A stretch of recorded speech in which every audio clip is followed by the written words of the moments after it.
산재물이라는 제목으로 말씀 한번 하겠습니다. 자, 우리 지난주 말씀 한번 기억해 보시기 바라요. 지난주 말씀은 하나님의 측량할 수 없는 지혜와 지식에 대해서 바울이 감격해서 무릎 꿇고 하나님께 찬양으로 높이 올려드리는 그 장면으로 마쳤습니다.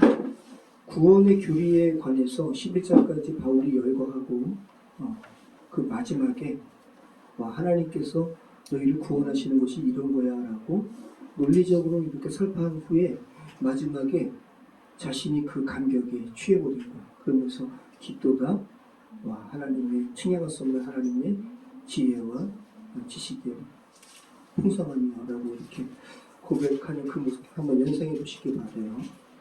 그리고 오늘 본문은 그러므로라고 시작합니다. 그러므로. 자, 하나님의 구원에 대해서 이렇게 설파한 후에 바울이 감격했어요. 그 다음에 그러므로라는 말이 그러면 어떻게 그 다음 내용이 진행이 될까요? 너희를 향한 하나님의 구원의 계획이 이렇게 풍성하다. 그죠? 너희가 지금 그 은혜에 너희가 지금 적용받고 있다. 그러므로 너희는 이렇게 살아라.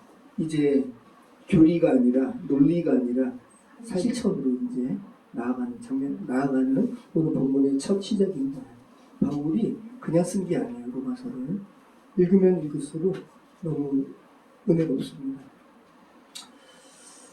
자, 여러분, 우리가 착해서 구원받는 게 아니죠. 구원받았기 때문에 거기 합당한 그 반응으로 살아가는 거예요. 그것이 세상 사람 보기에 착함으로, 선함으로 비춰질 수 있는 거지, 우리가 착하게 사는 조건으로 구원받는 게 아니라는 거예요. 먼저 하나님께서 여러분을 은혜로 구원하셨어요. 그걸 잘 생각해 보시기 바라요.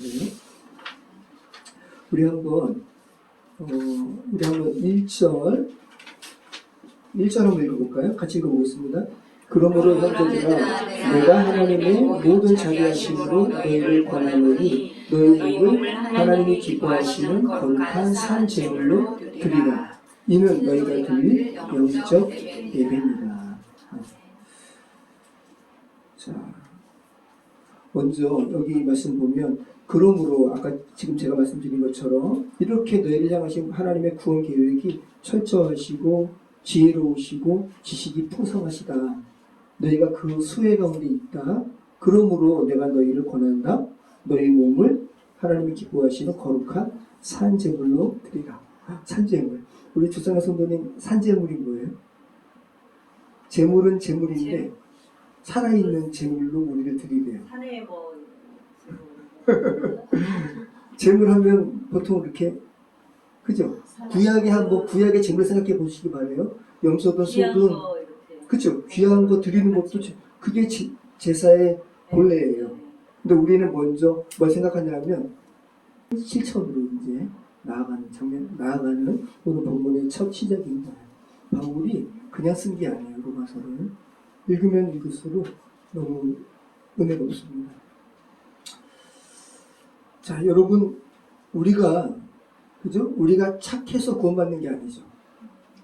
구원받았기 때문에 거기 합당한 그 반응으로 살아가는 거예요. 그것이 세상 사람 보기에 착함으로, 선함으로 비춰질 수 있는 거지, 우리가 착하게 사는 조건으로 구원받는 게 아니라는 거예요. 먼저 하나님께서 여러분을 은혜로 구원하셨어요. 그걸 잘 생각해 보시기 바라요. 우리 한번 1절 한번 읽어볼까요? 같이 읽어보겠습니다. 그러므로 형제들아, 내가 하나님의 모든 자비하심으로 너희를 권하노니 너희 몸을 하나님이 기뻐하시는 거룩한 산 제물로 드리라. 이는 너희가 드릴 영적 예배입니다. 자, 먼저 여기 말씀 보면 그러므로 아까 지금 제가 말씀드린 것처럼 이렇게 너희를 향하신 하나님의 구원 계획이 철저하시고 지혜로우시고 지식이 풍성하시다. 너희가 그 수혜 가운데 있다. 그러므로 내가 너희를 권한다. 너희 몸을 하나님이 기뻐하시는 거룩한 산제물로 드리라. 산제물. 우리 주상의 성도님, 산제물이 뭐예요? 제물은 제물인데 살아있는 제물로 우리를 드리래요. 산에 재물하면 보통 이렇게 그죠? 구약의 한번 구약의 재물 생각해 보시기 바래요. 염소든 소든 그죠? 귀한 거 드리는 것도 그게 제사의 본래예요. 근데 우리는 먼저 뭘 생각하냐면 재물을 죽여가지고 각을 떠가지고 올려놓은 거. 재물에 속죄 재물이 있을 때 속죄 재물은 바로 이 재물이죠. 그런데 주생 성도님이 말씀하신 게 먼저 제사의 기본인 거예요. 드림. 가장 귀한 것들이. 자, 한번 우리 재물이라는 게 뭔지, 그리고 성경에서 지금 이야기하는 살아있는 재물. 근데 살아있는 재물이라고 하니까 죽은 재물의 반대잖아요. 그러니까 속죄 재물로 바쳐진 이제 죽은 짐승이 아니라 이제는 너희가 살아있는 재물을 하나님께 드리라는 거거든요. 우리 산 재물과 관련해서 여러분이 조금 이해를 돕기 위해서 부활절에 가끔 제가 틀어드리는 영상을 제가 한번 보도록 하겠습니다.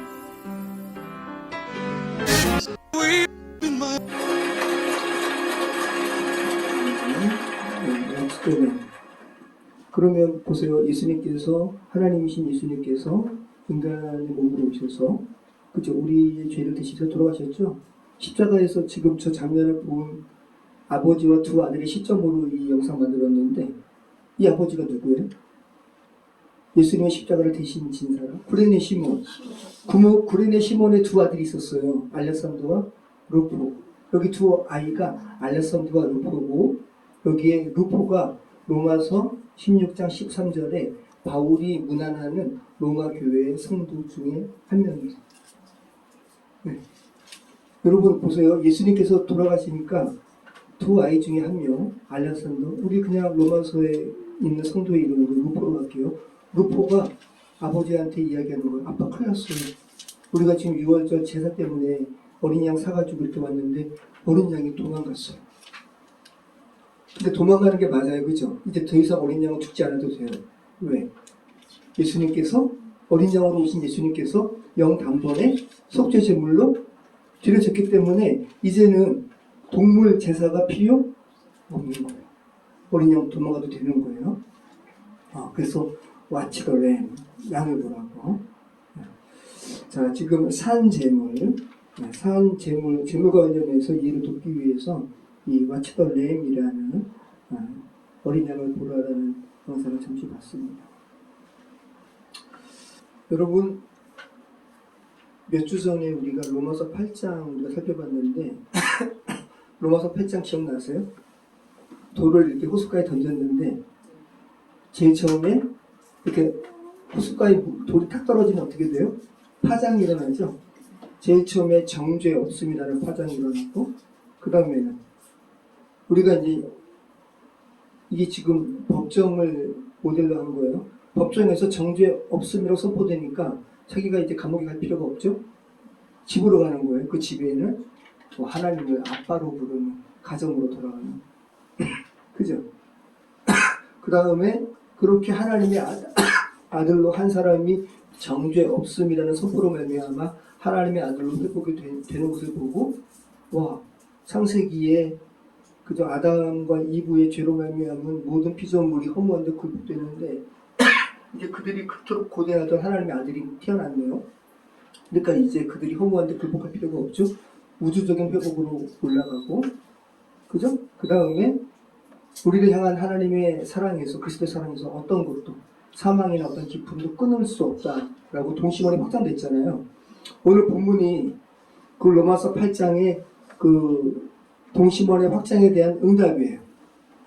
그래서 오늘 본문은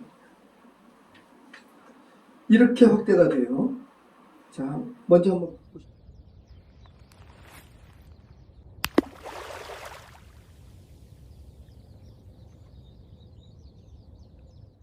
정죄 없음, 가정, 우주, 영원한 사랑 이렇게 확장이 돼요.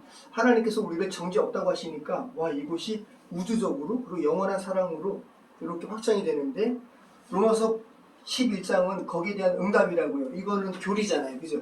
너희를 하나님께서 이렇게 사랑하셔. 여기에 대한 응답이 실천이 이제 로마서 12장인데 로마서 12장에는 어떻게 되냐면 하늘 법정으로부터 내게 정죄 없음이 선포되니까 그에 대한 마땅한 반응이 나오겠어요? 나오지 않겠어요? 나오죠. 어디에서부터? 나로부터. 그쵸? 그건 일차적인 거겠죠. 하나님께서 나를 정죄 없다고 하시니까 이제 나를 마땅히 하나님께 산 제물로 드리는 거예요. 그 다음에 그것이 교회로 옮겨가요. 공동체로. 그 다음에 사회로 가요. 그 다음에는 원수 사랑으로까지 가요. 자, 이걸 보세요. 그래서 로마서 8장에 대한 응답이 오늘 본문이라는 거예요.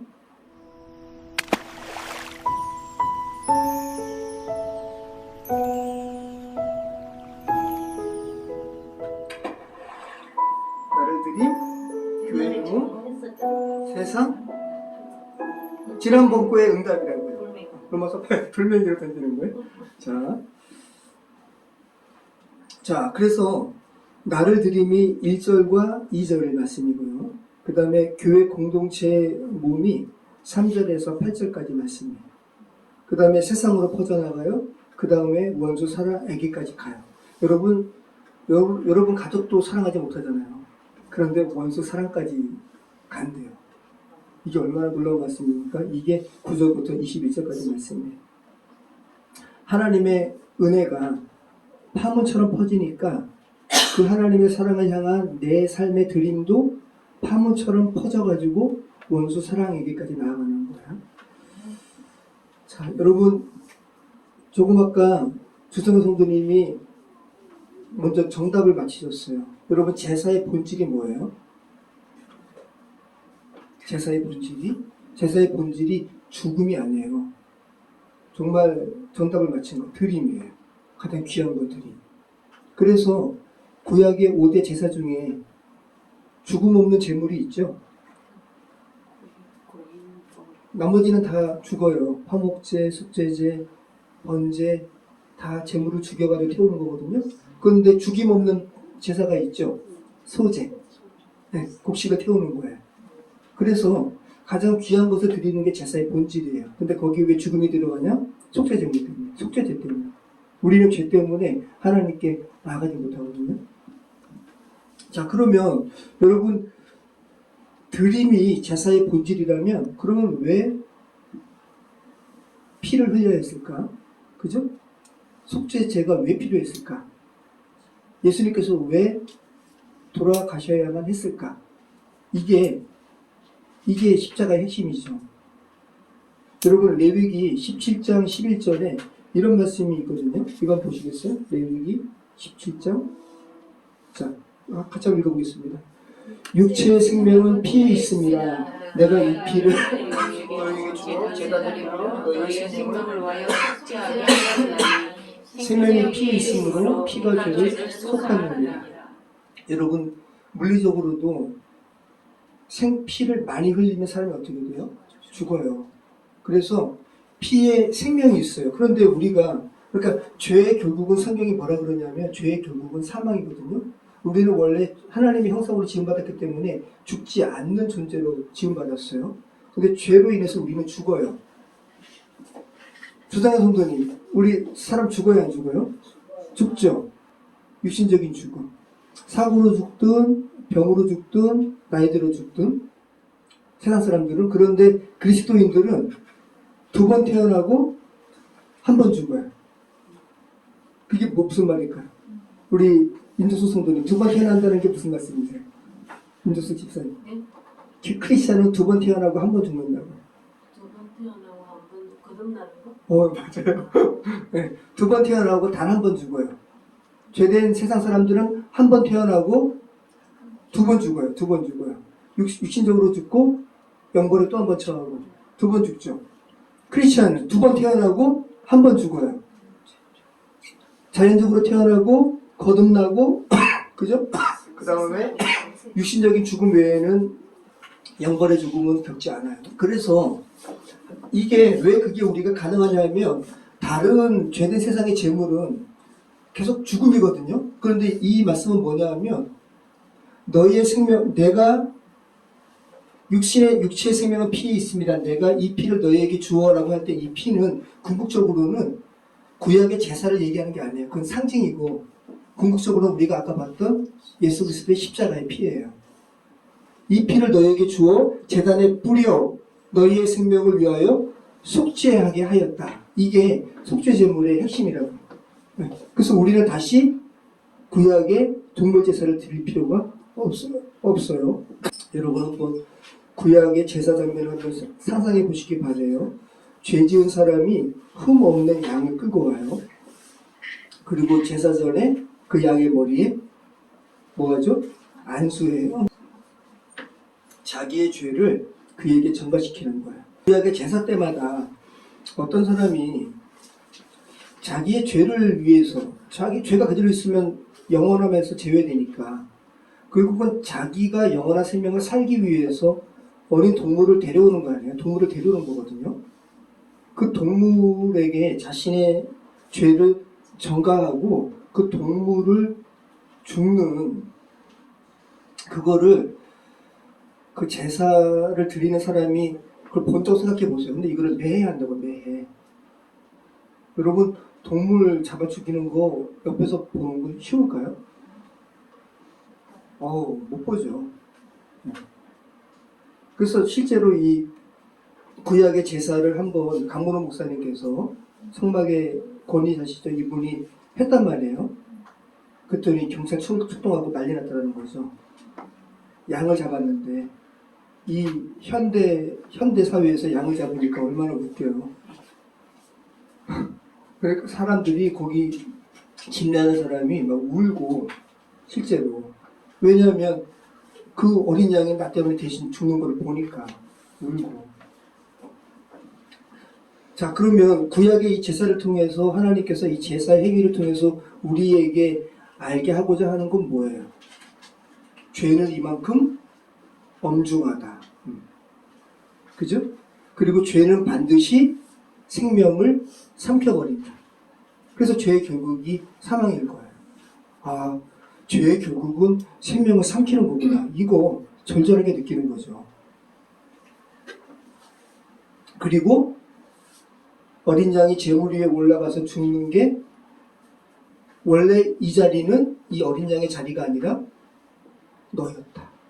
이거 알게 돼. 이게 구약의 제사의 이 시청각적인 제사 행위를 통해서 하나님께서 우리더러 알게 하시는 거예요. 죄는 엄중하다. 죄는 생명을 삼킨다. 그리고 이 어린 양의 자리는 원래 너의 자리였다. 이걸 매해 반복한다. 근데 이것이 영단번 해결되는 거예요. 마지막 속죄 제사가 우리가 아까 봤던 알렉산더와 루포의 아버지 구레네 시몬이 대신진 십자가의 사건에서 벌어진 거예요. 그래서 이 사실로 인해서 아까 우리가 봤던 첫 번째 동심원 그리스도 예수 안에 결코 너희에게 정죄함이 없다라는 게 이 예수님의 십자가 사역으로 말미암아 가능하게 된 거예요. 그리고 거기에 대한 응답으로 우리가 오늘 로마서 12장에 너희 몸을 거룩한 산 제물로 하나님께 드리라 라는 말씀인 거죠. 자, 여러분 보세요. 이거 한번 보시죠. 자, 보세요 이제. 자, 이게 이제 신약의 성도들이에요. 우리들이에요. 2000년 전에도 신약이니까. 자, 보세요. 그러므로 우리는 예수로 말미암아 항상 찬송의 제사를 하나님께 드리자. 이는 그 이름을 증언하는 입술의 열매니라. 자, 보세요. 제사는 죽음만 있는 제사가 아니라 감사로 드리는 제사라고 그랬잖아요. 우리는 죽음을 동반하는 제사를 드릴 필요가 있어요? 없어요? 없어요. 예수님으로 말미암아. 우리는 그래서 항상 최고의 것으로 하나님께 드리는 건데 찬송의 제사를 드리래요. 그러니까 우리가 하나님께 찬양하는 거, 이거 제사예요. 자, 이것도 한번 보시죠. 여러분이 제사장이래요. 너희도 산 돌같이 신령한 집으로 세워지고 예수 그리스도로 말미암아 하나님이 기쁘게 받으실 신령한 제사를 드릴 거룩한 제사장이 되지니라. 여러분이 제사장입니다. 하나님께 제사를 집례하는 사람들인 거예요. 여러분이. 자, 동심원의 가장 중심, 로마서 8장의 동심원의 가장 중심은 뭐였죠? 정죄 없음이었어요. 그죠? 근데 로마서 12장의 동심원의 가장 중심은 뭐예요? 제단이에요. 제단. 나와 하나님과의 관계가 가장 중심이에요. 거기에 파문이 탁 벌어진 돌멩이가 딱 떨어지니까 이제 교회 공동체, 사회, 원수 사랑까지 가는 거예요. 자, 여러분 강 보세요. 1절 말씀에 자, 다시 한번 보실게요. 그러므로 형제들아 내가 하나님의 모든 자비하심으로 너희를 권하노니 너희 몸을 하나님이 기뻐하시는 거룩한 산 제물로 드리라. 이는 너희가 드릴 영적 예배니라. 당시 동물 제사로 익숙했던 유대인 신자들 그리고 이방인들도 이교 신전에서 짐승 죽이거든요. 그 죽이는 제사로 가득했던 죽이는 제사하면 뭐가 죽는 건데 산 제물이라는 게 이게 얼마나 아이러니한가. 목숨 같잖아요. 그죠? 제물은 제물인데 살아있대요. 근데 이게 동물이 아니라 너희래요. 그렇게 하나님께 드리라는 거예요. 그러면 여러분이 산 제물로 여러분이 하나님께 드린다는 게 무슨 말이에요? 찬송하고 예배드리는 거 아니에요? 그렇죠. 맞아요. 늘상. 그리고 여러분을 하나님께 거룩한 산 제물로 드리는 게 영적 예배래요. 근데 여기서 영적이라고 번역된 이 영적이라는 말이 그냥 홀리한 요 의미가 아니라 우리가 계속 살펴봤던 로마서 4장에서 우리가 붙던 단어가 뭐였죠? 하나님께서 너희를 죄 없는 자로 여기십니다. 그죠? 루기조마이였잖아요. 하나님의 셈하심. 너희도 이렇게 하나님께서 너희를 죄 없는 자로 여기는 것처럼 너희도 그렇게 너희 스스로를 셈하라. 이게 루기조마이예요. 이게 계속 나오거든요. 그런데 6장에서도 너희도 죄에 대해서 죽은 자로 여기라. 그러니까 죄에 대해서 반응하지 말라는 거예요. 4장, 6장 계속 나오는 게 이 로기조마이인데 여기서 말하는 이 영적으로 번역된 말이 있죠. 이것도 로기조마이와 같은 단어예요. 네. 로기켄이라는 말인데 그냥 이렇게 형태상의 변화만 있을 뿐이지 의미는 같아요. 그러니까 이게 여기서는 어떤 말로 번역이 되냐면 우리말로는 영적 예배로 번역했지만 이치에 맞는 예배니라. 이치에 맞다. 그러니까 여러분 셈하는 게 뭐죠? 셈하는데 뭐가 셈이 틀려. 이치에 맞아요? 안 맞아요? 안 맞죠. 그죠? 합리적인 예배니라. 합당한 예배니라. 이것을 영적 예배로 번역을 했어요. 셈하는 거거든요. 그러니까 이게 무슨 말이냐면 1장부터 12장까지 이게 교리라고 그랬잖아요. 너희를 하나님께서 어떻게 사랑하시는지 그리고 이방인 원래 유대인에게 복음을 증거했더니 유대인들은 우리가 기다리는 메시아가 예수님이 아닌데 하고서 거부했거든요. 그러면서 그 구원의 복음이 복된 소식이 이방에 내려갔어요. 그랬더니 정작 또 유대인들은 와 우리에게 원래 임해야 될 저 구원의 복된 소식을 쟤네가 누리네? 라고 하면서 시기나게 하고 다시 하나님께로 돌아갔어요. 이것이 하나님의 지혜였단 말이죠. 그죠? 이것이 로마서 1장부터 11장까지의 이 교리로 하나님의 복음을 풀어낸 거였어요. 이렇게 설명을 한 이후에 그러면 너가 한번 바울이 이야기하는 거예요. 로마서 12장 1절에서 야 너가 지금까지 내가 지금 1장부터 11장까지 하나님의 너희를 향한 하나님의 긍휼을 이렇게 설명했다. 자격 없이 너희를 의로 하나님께서 셈해 주신 거, 아들을 아끼지 않고 내주신 거, 그죠? 그리고 하나님께서 너희를 향한 그 사랑을 어느 것도 끊을 수 없다라는 것도 알려주셨지? 그 다음에 너희를 향한 하나님의 부르심은 취소가 없다. 그죠? 그리고 이 부르심은 모두를 향한 부르심이야. 하나님의 긍휼에 대해서 이렇게 내가 설명했다. 이것을 너희가 계산을 해본다면 너희가 하나님께 너희 몸을 산 제물로 드리는 것이 이치에 맞지 않니? 이것이 이치에 합당한 거야 라고 바울이 이야기하고 있다는 거예요. 예전에 한 영상을 봤어요. 이 영상을 한번 찾아보려고 하니까 찾을 수가 없더라고요. 그러니까 내가 말씀으로만 여러분에게 설명을 해도 여러분이 이해가 될 거예요. 어떤 사람이 마라톤을 하는 거예요. 미국의 어떤 아저씨가 마라톤을 하는데 마라톤을 완주한 다음에 인터뷰하는 거예요. 1등한 것도 아니에요. 그냥 마라톤 했어요. 결승점을 통과했어요. 그러면서 인터뷰하는데 자신의 본래 심장의 주인이 자기가 아니라는 거예요. 내가 마라톤을 뛰고 있는데 그러면서 그 원래 주인의 심장은 어린 아이였어. 소녀. 그 아이의 이름을 이야기하면서 그 사람의 심장이 지금 내게 뛰고 있다고 그러면서 그 사람의 이름을 기리는 거예요. 요게 우리가 거룩한 산 제물로 너희 몸을 하나님께 드리라는 것에 합당한 이게 영적 예배라는 거. 합당하지 않니?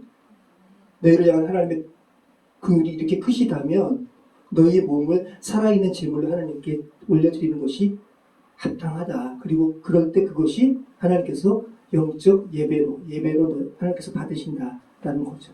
네. 자, 처음만 좀 이렇게 하고요. 이제 빨리 갑니다. 자, 그러면서 한번 2절 말씀 한번 읽어볼게요. 너희는 이 세대를 본받지 말고 오직 마음을 새롭게 함으로 변화를 받아 하나님의 선하시고 기뻐하시고 온전하신 뜻이 무엇인지 분별하도록 하라. 너희는 이제 세상 사람이 아니다. 너희는 이제 하나님의 긍휼로 살아난 사람이야. 그러면 너희는 자, 우리 크리스찬이 가장 원하는 게 뭐예요? 하나님의 뜻이 뭘까? 그죠? 보세요. 여기 바로 나오잖아요. 이 2절의 핵심은 그거거든요. 요거 하나님의 선하시고 기뻐하시고 온전하신 뜻이 무엇인지 분별하도록 하라. 나를 향한 하나님의 뜻이 뭘까? 나를 이렇게 하나님께서 부르셨는데 모르겠어. 여기에 대한 이게 궁극적인 우리의 하나님께서 강구하는 부분인데 이거를 알려면 먼저 이 앞부분이 선행이 되어야 된다는 거예요. 이 세대를 본받지 말래요. 그래서 본받는다는 말은 그냥 이렇게 표면만 따르는 거. 우리 스캔하듯이 겉모습만 따르는 거 있죠. 이 세대를 그렇게 본받지 말고 오직 마음을 새롭게 함으로 변화를 받아. 정말 너희 중심으로부터 바뀌어야 돼. 그럴 때 너희는 하나님의 선하시고 기뻐하시고 온전하신 뜻이 무엇인지 알게 될 거야 라고 말씀하고 있어요. 네. 그래서 대천도 신부님께서 강원도에 대천도 신부님께서 가장 좋아하시는 말씀이 로마서 17장 7절인가 그래요. 만일 너희가 하나님의 뜻을 행하려고 한다면 내가 누구로부터 왔는지 너희가 알게 될 것이다. 여기서 말하는 나는 예수님이에요. 그러니까 세상 사람들이 예수님이 정말 하나님께서 보내신 메시아 맞아? 막 예수님 당시 때도 그랬단 말이에요. 지금도 그렇고. 그런데 예수님께서 뭐라 그러시냐면 너희가 정말 창조주 하나님의 뜻을 행하려고 한다면 그러면 정말 예수님께서 하나님께서 보내신 하나님이시구나라는 것을 알게 된다는 거예요. 우리가 하나님의 뜻을 알고 싶어요. 우리가 그러면 이 세대 죄된 세상의 풍조를 본받지 말고 정말 중심으로부터 하나님께서 원하시는 것이 무엇인지 궁금한다면 하나님의 뜻을 우리가 알게 될 거라고 지금 바울이 얘기하는 거예요. 그러면서 이제 두 번째 이제 동심원이 이제 나오는 거예요. 첫 번째 동심원은 뭐라고요? 재단 하나님과 나와의 관계. 자, 그럴 때 나를 거룩한 하나님의 산 제물로 드릴 때 이제 두 번째 동심원이 나오는데 3절부터 8절 말씀에 한번 읽어볼게요. 자, 같이 읽어보겠습니다.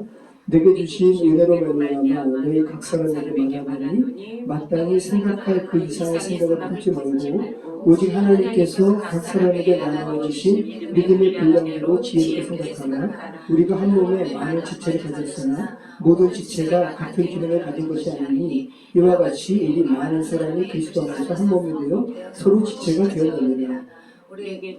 우리에게 주신 은혜대로 받은 은사가 각각 다르니 혹 예언이면 믿음의 분수대로 혹 섬기는 일이면 섬기는 일로 혹 가르치는 자면 가르치는 일로 혹 위로하는 자면 위로하는 일로 구제하는 자는 성실함으로 다스리는 자는 부지런함으로 긍휼을 베푸는 자는 즐거움으로 할 것입니다. 아멘. 자, 이제 3절부터 이제 원의 파장이 한 겹 더 넓어졌어요. 그죠? 재단에서 나와 하나님과의 재단에서 이제 공동체로 넓어졌어요. 3절에 마땅히 생각할 그 이상의 생각을 품지 말고 오직 하나님께서 나눠주신 믿음의 분량대로 지혜롭게 생각하라. 네, 겸손하라는 거죠. 자, 근데 왜 살아있는 재물, 산 재물 다음에 바로 겸손이 나올까요? 그죠? 여러분 재단에 올라간 사람이 자랑할 게 뭐 있어요? 그죠? 네. 자기를 다 드린 사람이 내세울 게 뭐 있어요? 내 것이 없잖아요. 그죠? 그러니까 겸손할 수밖에 없는 거예요. 하나님께 온전한 드림과 교만은 같이 설 수가 없어요. 자, 그리고 이제 4절부터 5절 그 유명한 몸의 비유가 나와요. 우리가 한 몸에 많은 지체를 가졌다. 여러분이 한 몸이죠. 여러분 눈이 있고 코가 있고 귀가 있고 입이 있고 손이 있고, 그죠? 이 비유로 말씀하고 있는데 왜 그럼 갑자기 이 몸의 비유가 나올까? 그리고 우리가 지금 읽어봤지만 이거 6절부터 말씀 보면 그 고린도 교회에 바울이 보낸 편지 12장에 나오는 은사장 같지 않으세요? 그죠? 왜 이 내용이 여기 있을까? 그죠? 그럼 생각해 보시기 바래요. 우리가 읽은 로마서 특별히 4절부터 12장 4절부터 8절까지의 말씀이 왜 로마서 12장에 있는 걸까? 교회 공동체와 관련된 이야기가 왜 있을까? 뭐를 강조하는 걸까요? 자, 보세요. 로마서 12장을 제가 3절부터 8절을 한번 빼볼게요. 빼도 이게 읽어지거든요. 어색하지 않아요. 자, 보세요 한번.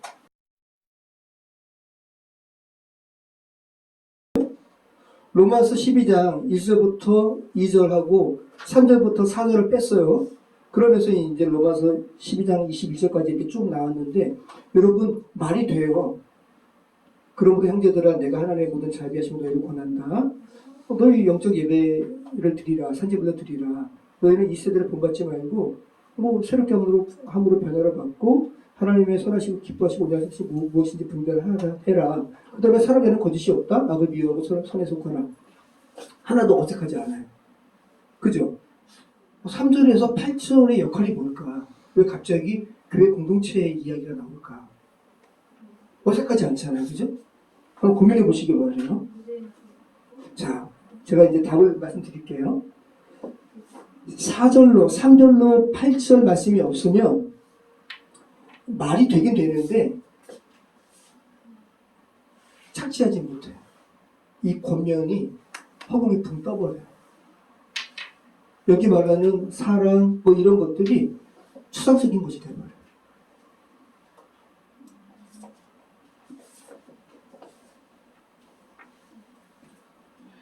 (4절로 8절) 3절로 8절의 말씀은 가장 중요한 건 뭐냐면 1절, 2절 말씀이 뭐죠? 너희 몸을 하나님의 거룩한 산 제물로 드리라 그랬잖아요.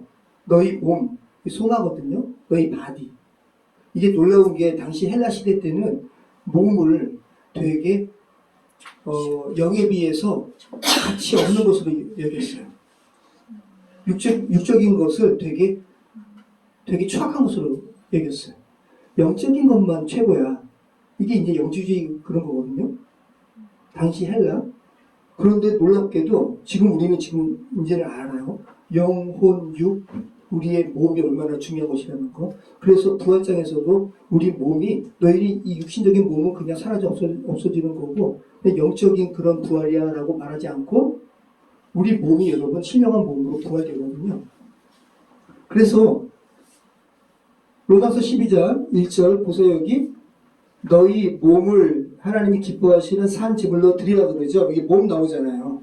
그죠? 그러면서 4절로 8절에 하나님의 몸, 그리스도의 몸이 나와요. 그 몸이 없고 바로 9절 이하로 가버리면 붕 떠버린다. 자, 한번 보시죠. 자, 보세요. 그러므로 형제들아, 내가 하나님의 모든 자비하심으로 너희를 권하노니 너희 몸을, 그죠? 하나님이 기뻐하시는 거룩한 산 제물로 드리라. 이는 너희가 드릴 영적 예배니라. 그러면서 보세요. 4절에 우리가 한 몸에 많은 지체를 가졌으나 모든 지체가 같은 기능을 가진 것이 아니니 이와 같이 우리 많은 사람이 그리스도 안에서 한 몸이 되어 서로 지체가 되었느니라. 그러니까 바울의 논리는 이거예요. 내 몸을 하나님의 제단에 드리면 내 몸은 어디로 가는가? 이거를 4절로 8절에서 하지 않으면 아까 말씀드렸죠. 추상적인 것이 된다고. 내 몸을 하나님께 드렸어요. 그럼 내 몸은 어디로 가? 사랑을 행하래요. 그리고 원수를 사랑하래요. 근데 실체가 없는데? 내 몸은 어디로 가냐 하면 우리 4절로 5절 읽어봤잖아요. 내 몸을 하나님께 산 제물로 드릴 때 우리 몸은 어디로 가요?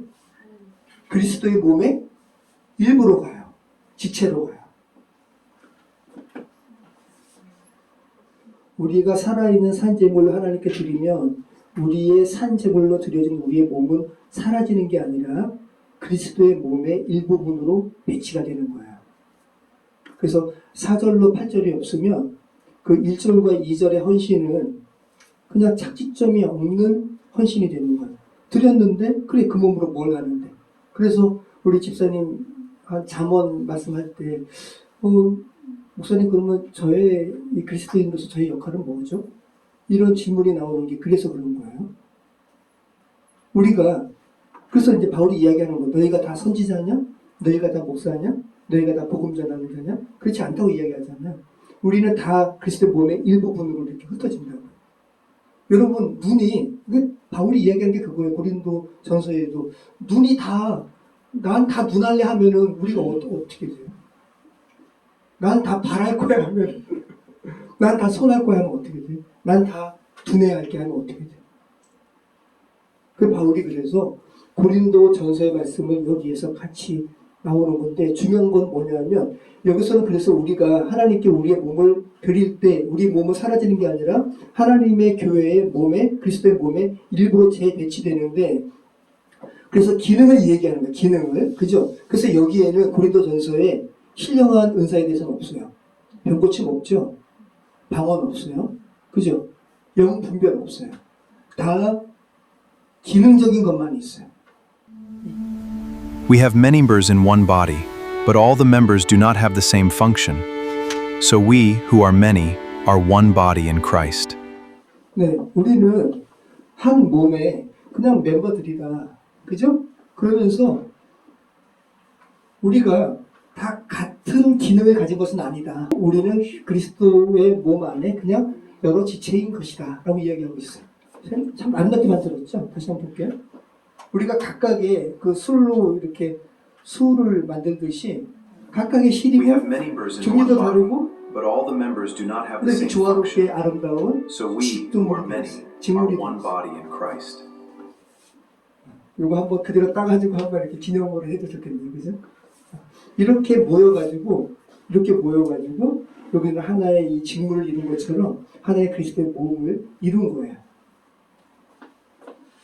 그래서 우리 교회 몸에 여러분 각자는 하나님 제가 하나님께 제 몸을 산제물로 드렸습니다. 저는 그럼 그리스도의 몸에 어떤 지체일까요?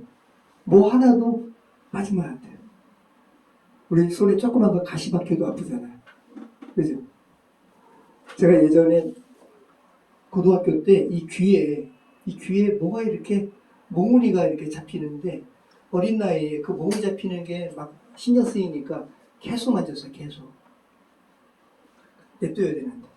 계속 만지니까 이 알이 이렇게 커져가지고 결국은 실고등학교 앞에 조그만 그 병원에서 수술했네요.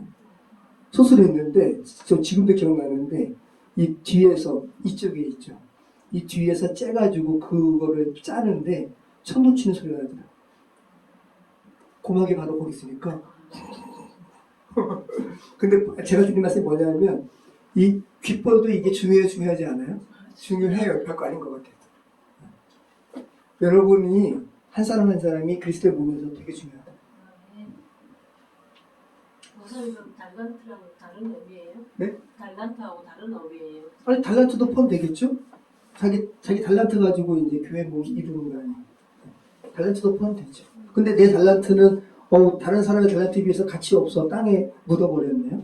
그리고 하나님께 핑계 대기를 하나님은 엄한 사람이다. 여기서 엄한 사람이라는 게 폭력적인 사람이다.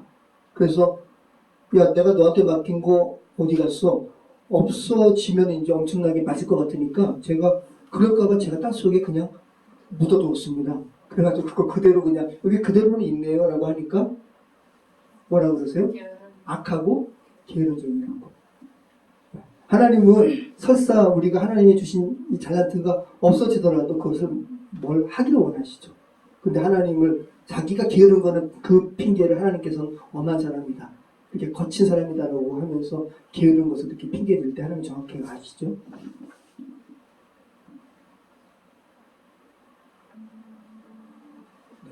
그리고 이제 3절 말씀도 그래서 이제 이 4절과 이런 말씀들이 이 3절 말씀에 이 교회 공동체 몸을 그리스도의 몸을 허락하신 것이 3절 말씀에도 3절 말씀에 겸손하라라는 명령의 측정 기준을 이렇게 제공을 하죠.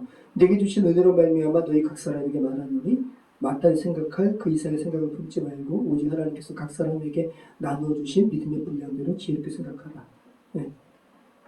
왜냐하면 마땅히, 그죠? 마땅히 생각할 그 이상의 생각을 품지 말라. 하나님께서 너에게 허락한 그리스도의 몸의 너의 역할은 눈이야. 그러면 눈과 관련된 것만 생각해. 너가 발 부분을 생각할 필요가 없지라는 겸손하는 명령에 합당한 어떠한 근거가 되죠. 그 이후에 말씀이 하나님께서는 그러면서 이제 9절에서 21절부터 이제 사랑하라, 그죠? 원수까지 사랑하라라는 그런 말씀이 나오는데 9절부터 쏟아지는 이 사랑의 명령들에 대해서 근거가 되는데 우리가 우애하고 서로 존경하고 함께 울고 함께 기뻐하는 이러한 경험을 그리스도의 몸 안에서 하지 않고 바로 세상 속에서 못한다라는 거예요. 허공을 치는 것 같다라는 거예요.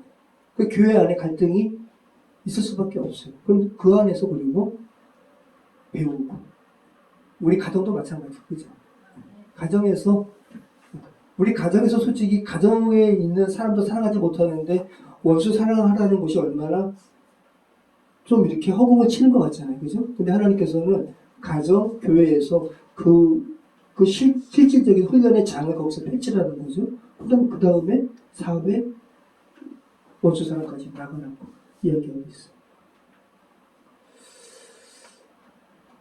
자, 이 권면은 당시 로마 교회에 꼭 필요한 권면이기도 했어요. 지금까지 제가 계속 말씀 나눈 것처럼 당시 로마 교회 구성원들은 유대인 그리스도인들이 글라우디오 친형에 의해서 로마 밖으로 쫓겨났다가 다시 글라우디오 황제의 사후 다시 로마 교회로 돌아왔거든요.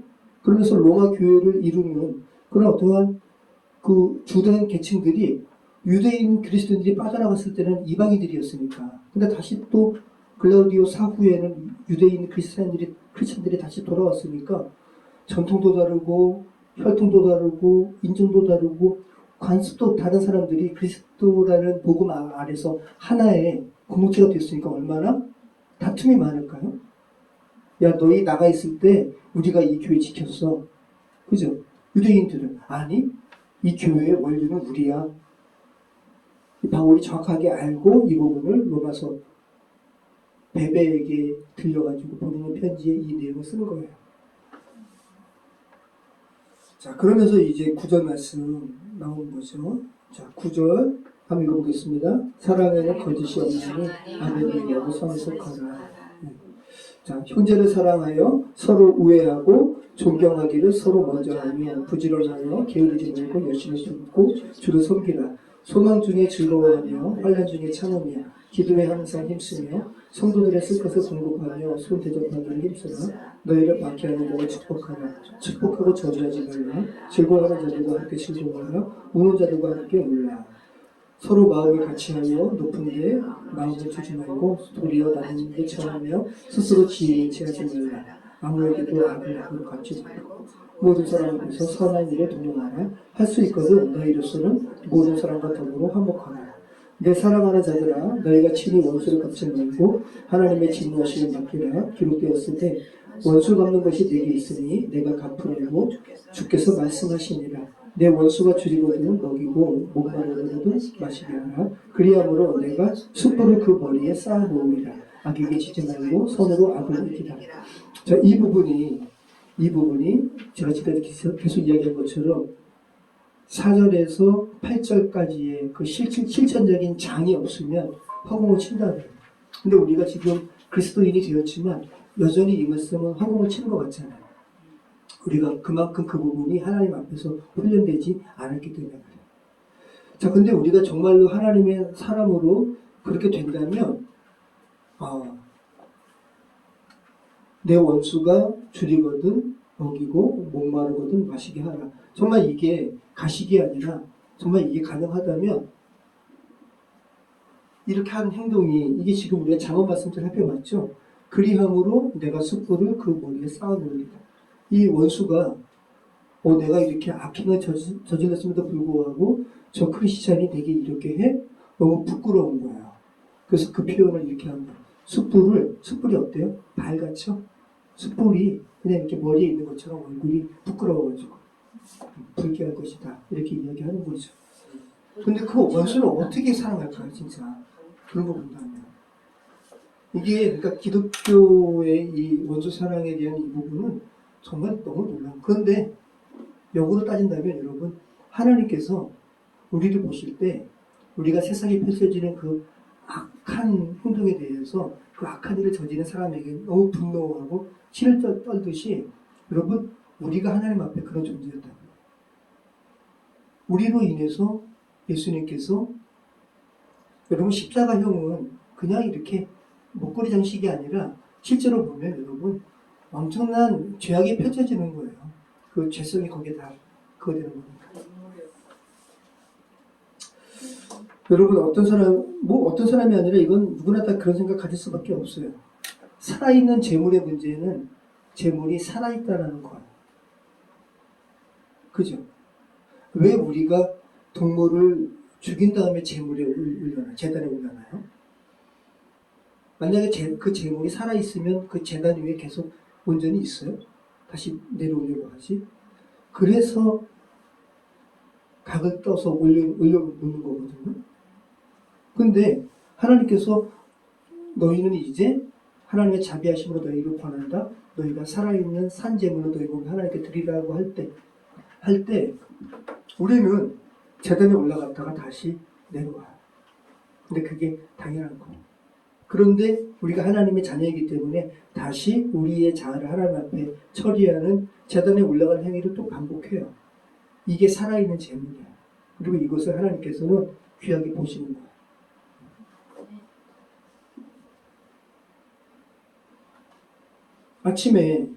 아침에 깨어나서 하나님 오늘 저희 한 날을 주께 올려드립니다. 기도하잖아요. 그죠? 너무 피곤하면 침대에서 그렇게 기도하고 일어나고, 그런데 또 하루를 지나가다 보면 또 실패하고 재단에 내려와 있어요. 그죠? 근데 다음날 다시 올라가고. 이게 산 재물이에요.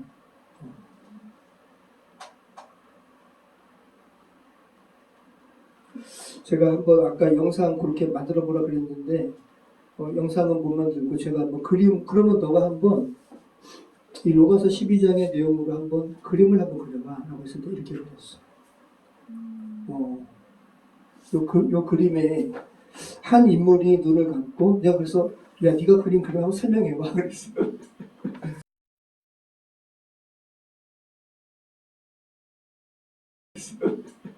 그래서 이렇게 설명하는 거예요. 한 인물이 눈을 감고 고개를 위로 든 모습은 단순한 황홀경이 아닙니다. 이것은 하나님을 인식하는 순간입니다. 가슴에서 자라나는 작은 꽃은 죽음이 아니라 생명을 뜻합니다. 자기를 드렸는데 정확하게 로마서 12장 말씀을 꿰뚫었다고요. 자기를 드렸는데 사라지는 것이 아니라 오히려 새로운 생명이 자라나는 것을 표현했습니다. 하나님께 드려진 사람은 소진되는 것이 아니라 새롭게 됩니다. 자, 주변의 여러 장면은 산 제사가 종교적인 어떤 특별한 순간에만 일어나는 것이 아니라는 사실을 제가 표현했습니다. 그죠? 지금 우리가 예배드리는 이 순간만 우리가 하나님께 제사 드리는 게 아니라, 자, 이제 제가 도자기 빚는 사람인 거 아니까 챗GPT가 도자기 빚는 모습을 표현을 한 거예요. 또 아이를 돌보는 모습, 우리의 일상이에요. 그죠? 또 책을 읽고 또 우리가 나름대로 공유하는 모습, 그리고 이 모습은 뭐겠어요? 하나님께 산 제물로 드리는 이 기독교인의 삶은 때로 외롭습니다. 가족에게도 인정받지 못하고 정말 외롭습니다. 그런 걸 표현하는 거예요. 이게 살아있는 잼. 자, 여러분 오늘 말씀 마치겠습니다. 여러분 물에 돌을 던지면 계속 파물이 일어나요. 그죠? 여러분께서 그래서 계속 로마서 8장과 12장을 계속 연계해서 돌의 파물을 생각해 보시기 바라요. 계속 로마서 8장에 이제는 그리스도 안에 결코 정죄함이 없으니 라고 시작되는 그 호숫가의 돌의 파물을 생각하시고 그 다음에 오늘 로마서 12장의 파물을 생각해 보시기 바라요. 아 그래 내게 하나님께서 너 이제 내가 너를 정죄하지 않아. 나는 이 하나님의 긍휼 가운데 내가 있다면 맞습니다 하나님. 그러면 제가 거기에 대한 합당한 삶을 드릴 것이 맞죠? 산제물로 드리겠습니다. 이걸 계속 상기하고 반복하는 것이 우리 그리스도인의 삶이라고 지금 바울이 고면하고 있습니다. 기억하시기 바라요 여러분. 로마서 말씀에 요 두 개만 생각하시기 바라요. 파문은 반드시 중심에서부터 일어난다는 거. 물에 돌을 던졌는데 삐딱하게 이상하게 파문이 일어나지 않아요. 동심으로 퍼진다는 거. 그리스도 예수 안에 결코 정죄함이 없다는 이 제일 처음에 돌이 던져진 그리고 하나님께 거룩한 산 제물로 우리 몸을 드림이라는 로마서 12장의 이 동심을 여러분 생각하시기 바랍니다. 기도하겠습니다. 참 좋으신 하나님 감사합니다. 다시 한번 저희가